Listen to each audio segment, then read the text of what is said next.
તો સુરતના વરાછાની મમતા હોસ્પિટલમાં ગેરકાયદે ગર્ભપાત કરવા મામલે કાર્યવાહી થઈ છે। પોલીસે ગર્ભપાત કરાવતા ફાર્માસિસ્ટ રામ ગોપાલની ધરપકડ કરી લીધી છે। આરોપીને સાથે રાખીને આખી ઘટનાનું રિકન્સ્ટ્રક્શન પણ કરાવવામાં આવ્યું। મમતા મલ્ટી સ્પેશિયાલિટી હોસ્પિટલના નામે આ આખું કૌભાંડ ચાલતું હતું। પોલીસે આરોપીના રિમાન્ડ માંગી વધુ કાર્યવાહી પણ હાથ ધરી છે।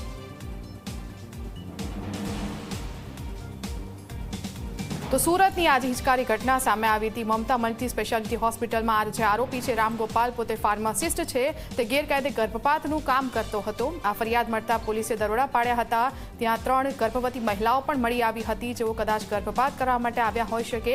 આ આખા રેકેટનો પર્દાફાશ જે હોસ્પિટલના કર્મચારીએ જ કર્યો હતો અને આ પહેલીવાર નથી જ્યારે રામ ગોપાલ નામનો આ વ્યક્તિ જે પોલીસની પકડમાં દેખાઈ રહ્યો છે તે આવા કારણોથી પકડાયો હોય। તેણે અલગ અલગ નામથી હોસ્પિટલ ખોલી હતી અને આવા રેકેટ માટે ભૂતકાળમાં તે પકડાઈ પણ ચૂક્યો છે।